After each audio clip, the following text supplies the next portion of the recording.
welcome to Tabletop Podcast. This is David. Today I'm joined with a special guest, I guess. Oh, yeah.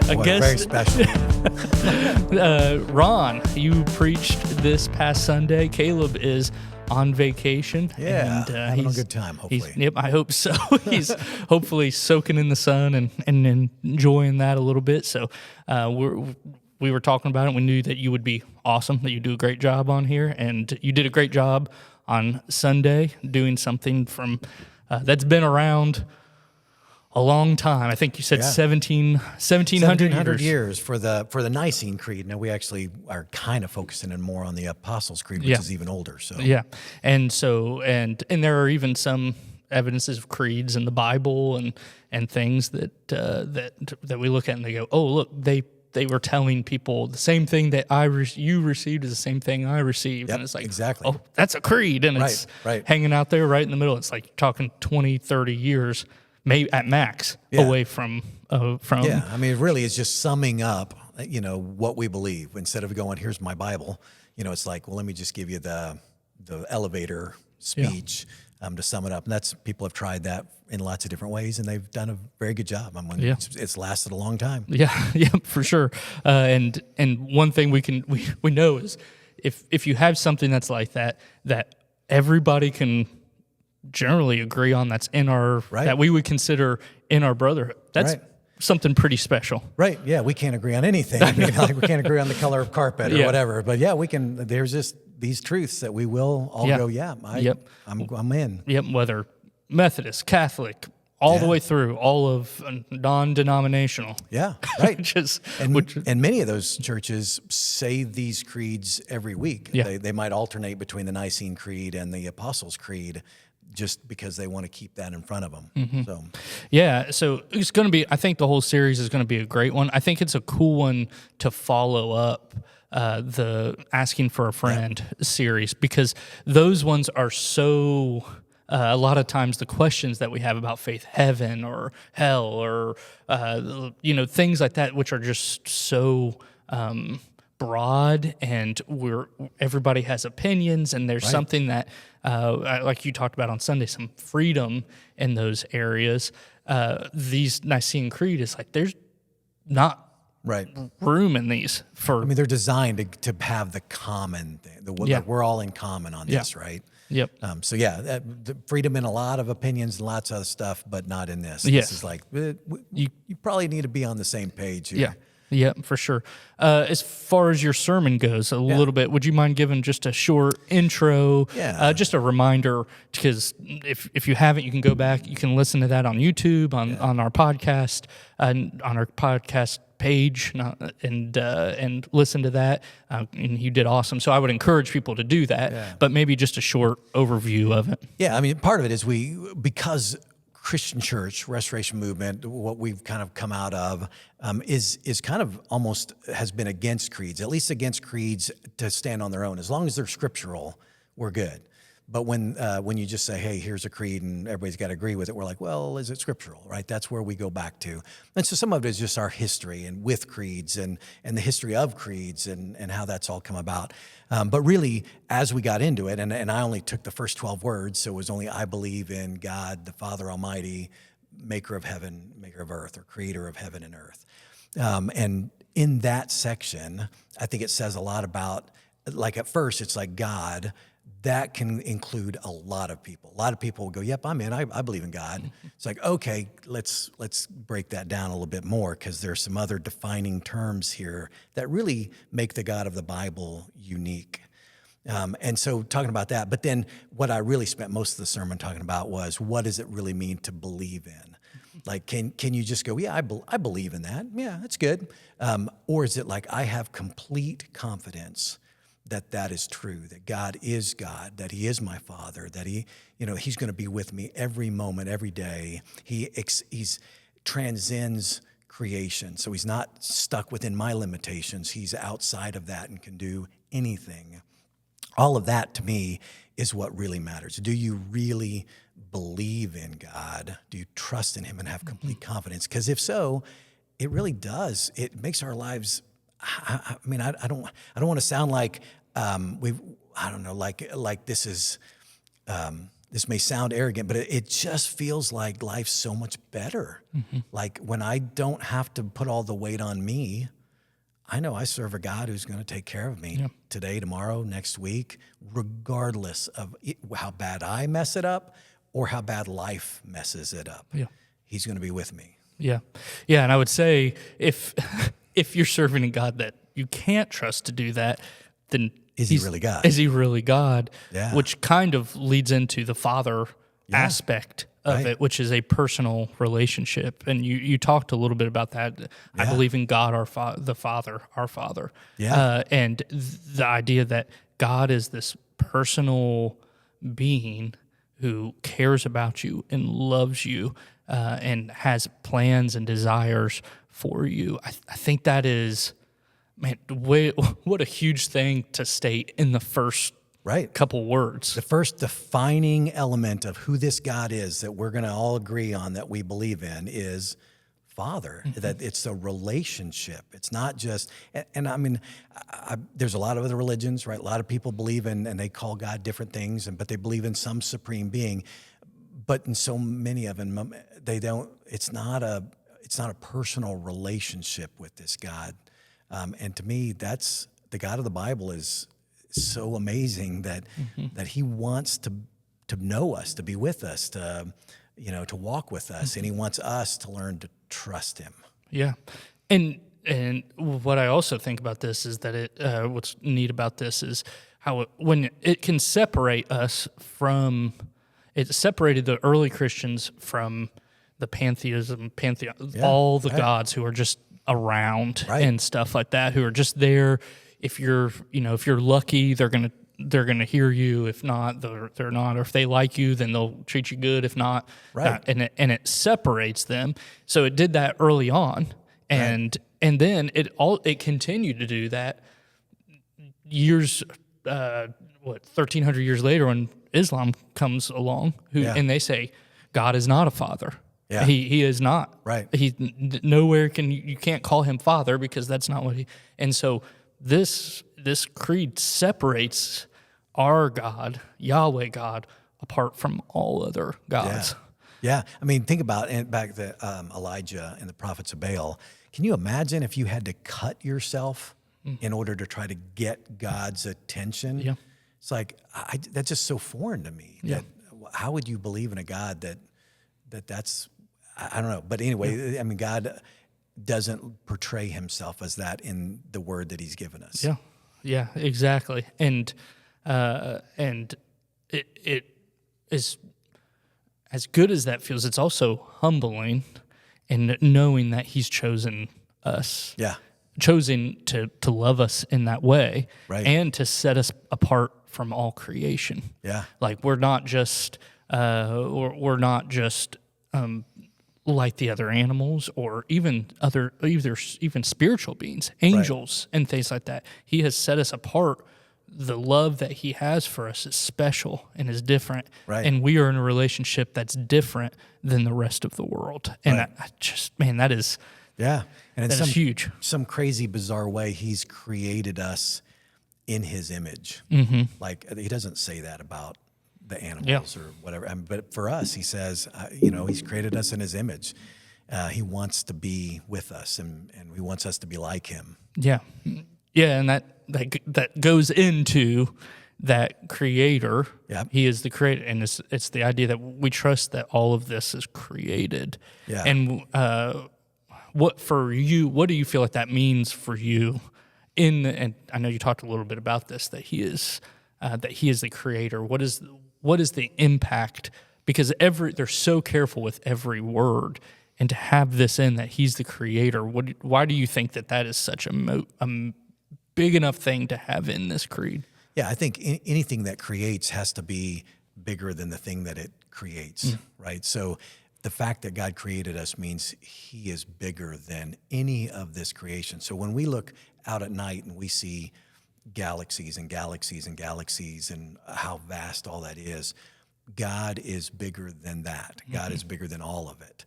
So to me, that is reassuring that I don't serve a God who is limited by these constraints, right? Even time, which I don't even understand how something transcends time. But I think God has to transcend time. And we'll find out someday what that looks like. Yeah, and it's very encouraging. It's encouraging to know that He knows where we're going and the direction we're going. He also knows where we've been, right, and where we've come from. Yeah. He knows people's past. He knows their parents and their grandparents' past, and the sins that have been passed down through generations, and the struggles that good chance that you'll struggle with through those, and to have someone who knows all that stuff yet still wants to call you a child, and going back to that, and to be able to call you, talked about how it's Abba, which is more than just a father. It's like dad, daddy. It's like an intimate word, and to know that the creator of everything is intimate with you in that way, and that He cares about you. You have kids. I have kids, and knowing God's love loves me like that, and not just like that, even more than what I love my kids. Because we're imperfect, even at being fathers. We try to be the best we can be, but we're humans. But yet somehow He is the perfect even image of what a father should be. He's our example that we go off of. And I know how much I love my kids, and the sacrifices I would or have or would be willing to make for them, and what I want for them, and to go, oh, God is like that, but He's perfect in it, is like, okay, that's reassuring to me to be able to have that, and to know that the creator of everything, the one that has a plan, He's in control, and that brings comfort to me, and has brought comfort to me in really hard times through deaths in family, and through hard times in marriage, or in me and Brittany's marriage. There's times where there's conflict, and it's hard, and it's not easy, or with parents or family, all those type of things where there's conflict, there's really hard times, work, whatever it is, to be able to say God's in control, and I'm trusting in Him, and I've seen Him pull through over and over and over again, is a huge relief. Right. Yeah, the negative times in your life, the times, the crises or whatever that you want to look at, is when you're in them, you're like, this is the worst thing ever. I don't even know if I'm going to get through this. This is awful. But when you're beyond them, often they're what drew us closer to God. What those things that rattled our world a little bit, whether it was in the marriage or whether it was in somebody died that you meant so much to you. You're like, what do I do with this? And in the moment, you don't know what to do. Later, you go, okay, God, I see that you help me trust you better because of what you just brought me through. Definitely. I think that's 100% true. And I would say with a lot of people, that's where God's given them some choices here, where you can either allow it to draw you closer to Him, or out of the free choice that we've been talking about for several weeks with heaven and hell and all those things. It's like God gives us that free choice. In those times, we can choose to draw closer to Him, or we can choose to push Him away. And I think that's, you talked about the 5, what did you call them, the 5? Faith catalyst, or things that grow your faith, which I didn't make them up. That's all stuff that North Point Community Church early on, kind of as they were getting ready to plant their church, they said, well, how do we want to function as a church? And they said, well, we want to move people closer to God, their trust would grow. So then they say, okay, well, let's just talk about our own stories. Like what has caused each of our stories, our lives, to grow closer and our trust to increase in God. And so as they started sharing stories, they started going, okay, it sounds like there's kind of 5 categories. Well, then they started testing that with more and more people, and eventually, like at youth conferences and stuff with youth leaders, they would say, okay, tell us your story. And then they started going, you know what? It feels like those 5 still are the main 5 that God uses. And so it's like, now the goal is, how do we leverage those? If that's what tends to happen, is these 5 things tend to grow your faith, is there any way we can control them? If there is, let's make them happen. if we can't control them, let's at least be aware of them and maybe do anything we can to at least increase the odds of them happening. So, Yep. I think that's real. I think those are great. And I think that I think in those moments, and I guess what I was getting to, in those moments, you can allow those to make it, to help build your faith. Yep. Or a lot of times when you talk to people, and when I've talked to people that have lost their faith, a lot of times it's in those moments that they have let their faith go. In those moments. Yeah. And, well, during this death, why would God allow this to happen? Right, and, sure. And I can't imagine that a good God would allow this to happen. But you could talk to somebody else that said, this was a moment in my life where I trusted God, even during this hard part, and it drew me closer to Him, and I experienced Him in a new and different way, and I can see how He was in control. Yeah. And I think a lot of that comes back to what we've been talking about several weeks prior to this, which is we have freedom in Him, and He's going to allow us to choose that, whether we let it become a catalyst and things like that, or if we're going to push Him away and not trust in Him, which is going back to that belief part. I would really encourage people to go back, listen to your sermon, because I think I covered those really well, and I would love for people to think about their walk with Christ. And we talked a little bit about before this about how everybody's is different. Like there may be something big that happened in your life that caused you to be closer to God, or maybe even push Him away, or whatever. But everybody's journey to faith is different. Yeah. And it's not a one-time thing where they just I started to believe at this moment, and I never had any questions, and I never got any closer, and I never got any further away, and I never put trust in Him. I never had to trust Him more than what I did right now. I think everybody's story and walk is different, and that they can probably relate to one of those five that you said on Sunday. And in most cases, probably all of those five. Yeah. I mean, all of us would have at least, I think, more than one in our lives. So talking about that, one thing that I think is really encouraging, something that for me, and I think for most people to hear, is to hear people's kind of their testimony, where kind of what their lives look like, because I think people can relate to those, and we don't always get to hear that from leaders or something like that. And so I was kind of hoping maybe we could talk about that a little bit. You kind of give yours, I don't mind giving mine, and then talking through those, and what does that have to do with God being our Father and Creator and things like that. Right. Yeah. I mean, as for other people's stories, I shared one in the sermon that somebody had shared with me a couple weeks before, and they just said, hey, let me tell you my story. And it was so applicable. And then last night, my small group got together, and it was kind of cool because we got to then go, okay, well, what are the things that have made your faith go deeper, and hear the different things, and still see that those five really kind of still covered it. For me, it was definitely early on, like when I decided, and I was 11 when I got baptized, and just even I think I was 13 when I decided that I felt called to go into ministry. So it was early on, but I would say my faith has grown way more since then than it did before. I mean, I obviously had enough faith then to make those decisions, but over the last many years, it's been a lot more. So like one example would be, we went on a mission trip to Washington D.C. We're five blocks from the Capitol building.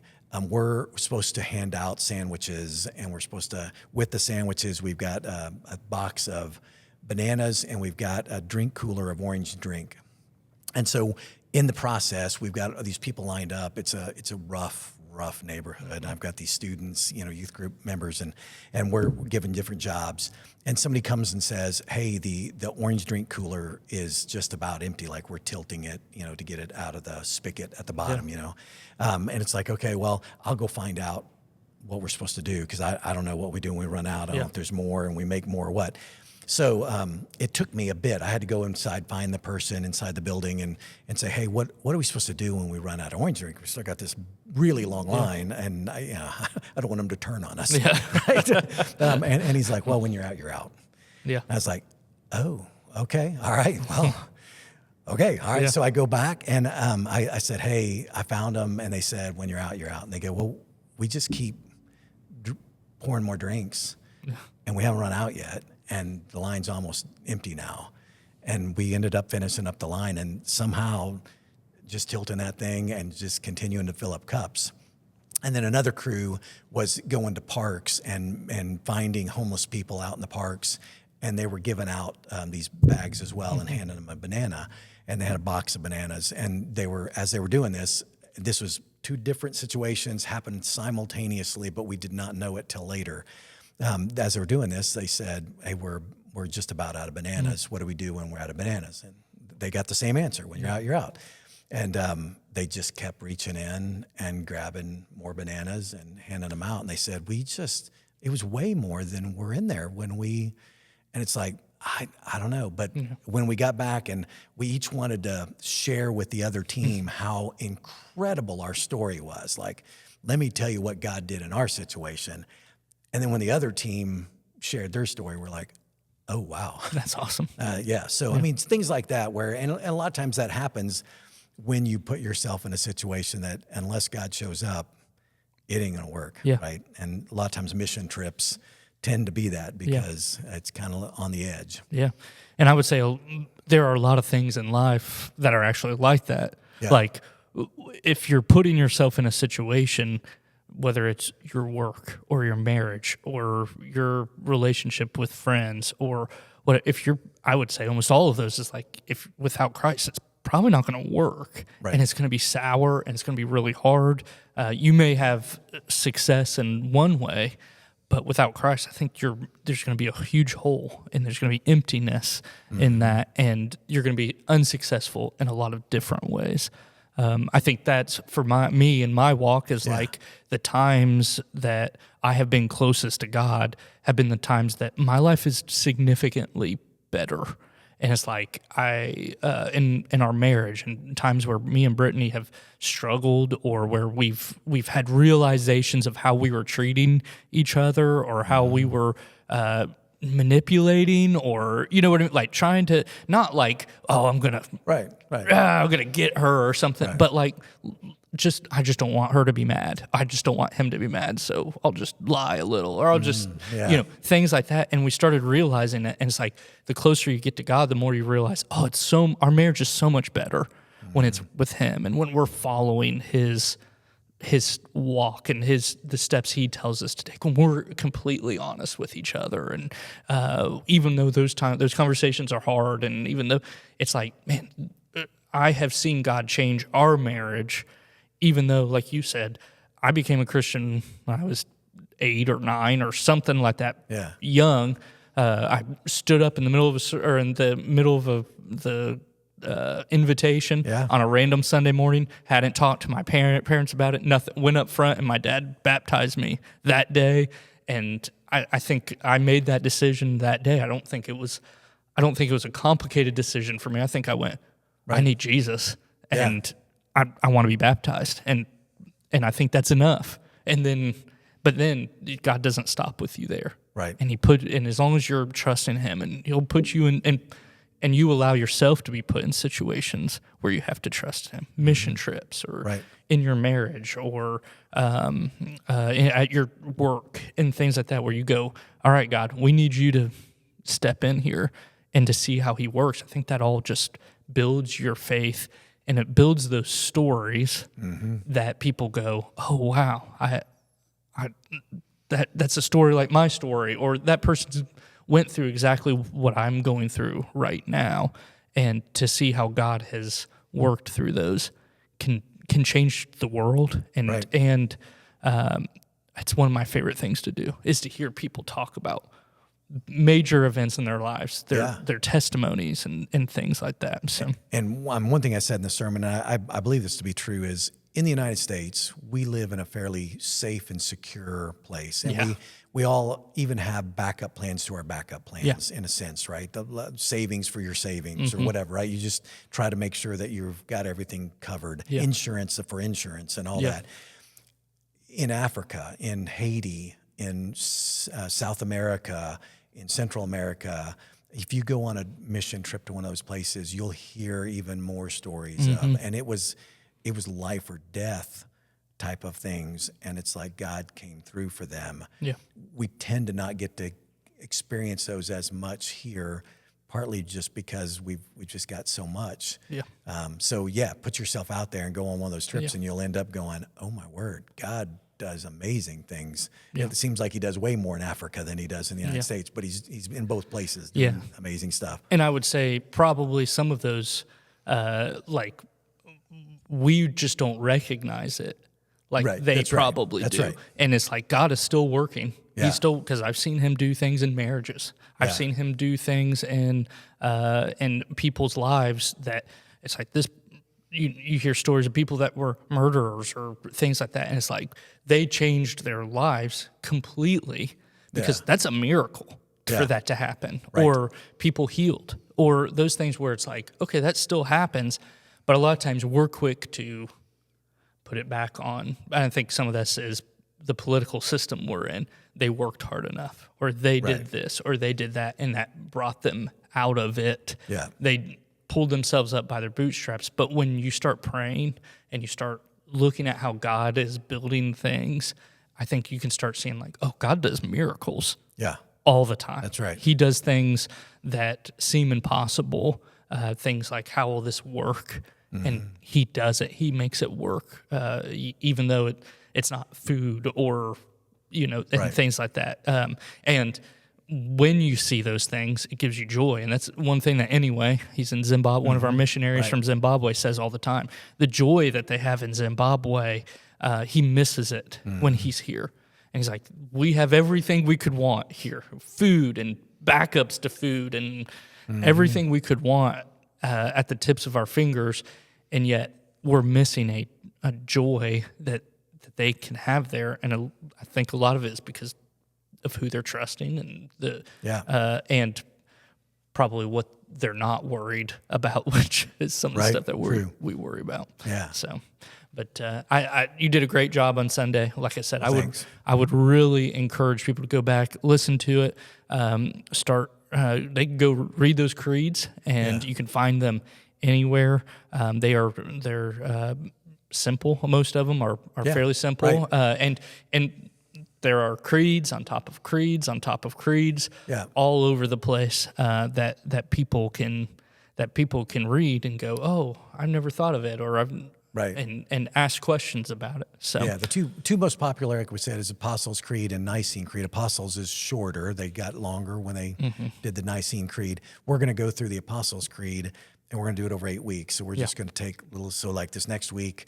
we'll jump into the next section. The next 3 sections are on Jesus and different attributes of Jesus, which is going to be really cool. But there's so much more even as we go through it. So I think it'll be exciting to see what happens. Yeah, and we've started with God, and we haven't even talked about what does it mean to call him God and Yahweh and the Father, Son, and Holy Spirit, and there's a lot to it. Yeah, right. And so we've barely scratched the surface on the creeds, but I know we would love for everybody to join us and come on Sunday mornings, listen when they can to the podcast following it, and thank you for joining us today. Yeah, you're welcome. Yep. I hope you guys have a great week. We will see you next time on the Tabletop Podcast.